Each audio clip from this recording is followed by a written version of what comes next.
Welcome to the 43rd Mill Valley Film Festival. It's opening night, and here we are at the drive-in. I'm Zoë Elton, Director of Programming, and I'm so thrilled to have the world premiere of Blithe Spirit as the inaugural screening of the Mill Valley Film Festival drive-in. I can't think of a better way to start this completely reimagined and reinvented film festival than Blithe Spirit at our first drive-in ever. And I'd like to welcome director Edward Hall and star Isla Fisher. Hello. And I want to thank you both so much. I mean, I can't think in this time of pandemics and complete and utter upheaval across the board of a better way to raise our spirits than Blithe Spirit. Pardon the pun. You're right. No pun intended, of course. So Edward, tell us a little bit about how this project came about. So, you know, Noël Coward's play, I think was first played in London in 1941, and then the film came a few years afterwards in 1945. So actually, as we're going through this year, I'm also realizing that the play was written during World War II, and I think a lot of us have felt that the kind of things that we're experiencing this year have the same kind of, or a similar kind of challenges as the trauma of a world war. So I think, you know, the film then and the film now is actually kind of an amazing thing. But tell us how you got involved with this film and, you know, what the genesis of this version was. Well, when I spoke to the writers, I must be about 5 years ago, and we talked about adapting the play and how we might expand it. And we both shared a real passion for this piece. I mean, I remember seeing it when I was a child and just loving it, laughing my head off. And I've always felt this story. Well, I've loved that Noël wrote this so quickly, so instinctively, so reflexively, at a time of real darkness in Britain when, you know, London was under the bombs of the Blitz and there was death around everywhere. And he wrote this comedy about death, which I think subconsciously helped everybody to laugh and get closer to the things that they were fearing. And it has since then, it's remained, I think probably the most successful piece of work in his repertoire. So, I mean, the opportunity to reimagine it into a piece of contemporary cinema was frightening and also exciting, because obviously you're standing on the shoulders of giants. You've got David Lean, you've got Noël Coward, you've got Margaret Rutherford, you've got all these wonderful people who've been involved in it. But I did feel it was a good moment to have another look at it. Particularly, it was the first film, I think, one of the first films made in Technicolor. So to have a chance to reimagine the story and just amplify the character stories, but stay true to the DNA was really enticing for me, because I thought when we made it, and actually even more so now, that perhaps it would be a good holiday for a moment from some of the darker things around us. I think that's probably true. So you will understand that, you know, when we saw the film, we just thought that opening the festival this year would be divine for us to have this here. So it's great. You mentioned, you know, the Technicolor aspect of when it was first shot in film. Did you bring that sensibility into your choices about the way that the film would look? Well, to a certain degree, actually, I wanted to create a house and a world for Isla that was the height of late 30s fashion. You know, Ruth Condomine, this extraordinary woman who lived in this extraordinary house, you know, late Art Deco, soft lines, beautiful clothes, immaculate frames, anamorphic lenses, and then throw a sort of wrecking ball into the middle of it with a story, which was really, really good fun. It was great finding the colour and the tone for that in the way we shot it and the way we coloured it. I wanted it to be very rich and beautiful and slightly exotic. I didn't want any sort of fustiness about it, no sense of a sort of English country house or I just wanted it to go slightly somewhere else in the realms of magical fantasy. I mean, he called it an improbable farce in 3 acts, I think. He said it was gay, superficial comedy about a ghost. And he wrote it in 6 days and said, but I think there's something very good about it. And, so we just I wanted to follow the spirit of that, but also just pep everything up a bit with the new technology and tools that are available to us today. Mm. Yeah, a gay, superficial comedy about a ghost. I love it. Yeah. So Isla, picking up on that and just the style of it, in playing comedy with something like this, is it a different approach for you from, say, something like Arrested Development or doing something for the smaller screen when you're playing on a bigger canvas and you actually will be outdoors on a bigger canvas tonight? The biggest canvas I've ever been on. Right. Not really. I think comedy, in order to work, always comes from the same place, which is from the character or from the circumstances.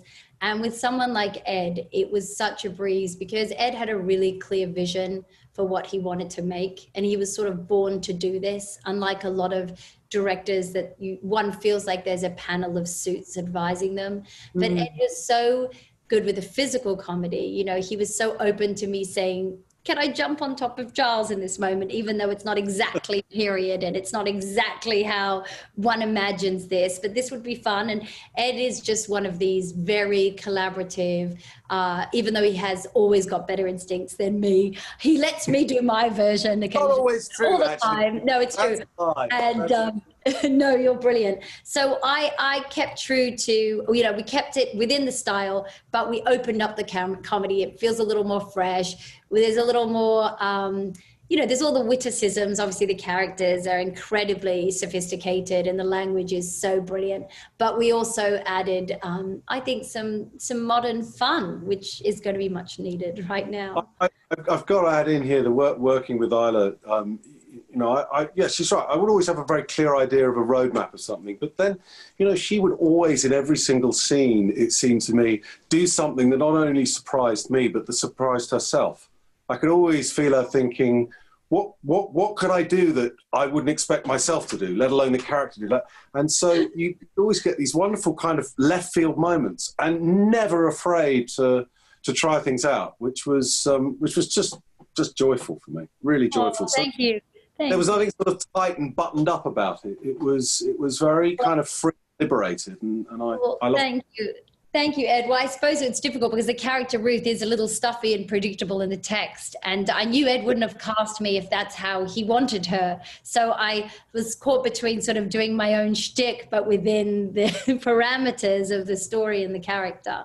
So I played her less as a society matron and more of a kind of a woman who deeply loves her husband, and as a second wife is determined to make the marriage everything, she can. Yeah, she's almost like the straight person in this, so to speak. She's almost like the foil to everything that's going on. So it sounds like you had a great time making the film. Did you rehearse at all? What was your process in putting it together? We had some short moments of rehearsal, which was great. But then, we just worked very intensely on set, and we worked very, very hard. It's an independent film. Time was always very tight. You relied on everybody to be, hitting the right notes from the word go, so that you could sort of look for the really good, interesting stuff. And it was, it was quite adrenaline filled. But I think with comedy, for me, it needs to slightly sort of live up there. You do need to forensically analyze things, but then you need to get an atmosphere and a mood and a feeling when you're working that just helps you oxygenate everything a bit and doesn't just get bogged down. So there's always the possibility of the unexpected, and that's what we sort of tried to do when we were working. And I got so much of that from Isla and Dan together. They were so sparky and great, and it was So it was a case at the end when I got to the edit room of trying to edit everything that was there and find and hone some wonderful performances, I thought. Yeah, the performances are great. I mean, what a great cast. It's delicious, honestly. It's really great. Full disclosure, when I lived in London, I remember going one time to the Spiritualist Society, which I think is in Knightsbridge, somewhere around there. Have either of you ever been to a séance? Yeah, I've had a séance once, actually, with some friends in a cottage in the middle of the countryside. And yes, the glass moved around from card to card. And no, nobody knew how it was working. But yes, everyone had too much tequila than was probably healthy. And went in the morning and thought nothing more about it. But it was very odd. Isla, how about you? I've never been to a spiritualist, but I do admit to owning a deck of angel cards. And I do have a girlfriend where when we we sometimes also enjoy tequila, we tend to ask sort of questions and invest a lot in the future and outcomes of these cards, which probably sounds silly, but I'm open to the idea of, I'm open to the idea of everything, not everything, but potentially there being some, some afterlife. Yeah. Yep. Great. Okay. Yeah. So last question, is there a story that either or both of you would like to tell about something that happened on set, or something that would be not a spoiler, but might be of interest in terms of backstage incident? I've got one thing, actually. As this is the world premiere, somewhere in the film, there is an anagram of Noel's name. And I put it in because I just wanted him to be in the film, actually. And so it's somewhere, and it took a long time to get the anagram right, but it's there. And I'd be really interested to see if anyone spots it. That's it. I love it. So if you're in your car now in the drive-in, if you spot the anagram of Noël Coward's name, I'd like you to post it on social media, on Facebook or Instagram or Twitter, and hashtag @MVFilmFest, and also hashtag Blithe Spirit. At MVFilmFest and hashtag Blithe Spirit, and maybe hashtag Noël Coward as well. And let's see if anybody sees it. And there's one other tiny little story, if I could tell, that happened when we were on the cliffs down Seven Sisters Cliffs, beautiful big white cliffs near Dover and Brighton. And it was a beautiful blue sky. And Judi was standing on the edge of the cliffs, Judi Dench, with somebody, I'm not going to say because it's a spoiler. And just as we were turning over, a Spitfire we heard these Spitfire engines, and the whole crew, we all stopped and we looked up, and this Spitfire flew quite low over us and then went up into the sun and did a barrel roll right above our heads and then dipped away and disappeared over the sea. And we stopped filming for about 5 minutes while we watched this, and everybody was just absolutely like that. And then we shot the scene and it was amazing. So that was a special moment for me. Yeah. Anything you'd like to add to that, Isla? I would, if we're talking about unusual happenings on set and otherworldly things, where we were shooting the seance scene the day before. We'd rehearsed it. It was the scene, post-seance. Charles and I are in the living room and we're discussing his mental health. And the door to the set was incredibly heavy and it was bagged by sand, and it literally opened.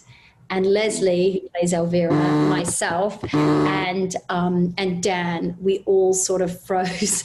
We couldn't quite believe it. And then the power went out during another scene. It was the seance scene, Ed. Am I right on that? It was the seance. You're absolutely right. Yeah, it was. Right. So there were just times where we felt sort of, we just felt a little creepy. It was magical. It felt like Noël Coward potentially was overseeing his production and happy with the way it was going, or unhappy. Yeah, so great. Yeah. Well, thank you both so much for making exactly the right film for exactly the right moment. It's so great. And may the spirit of Noël Coward continue to shine over our lives. And may we all have a magical evening. Welcome again to the world premiere of Blithe Spirit.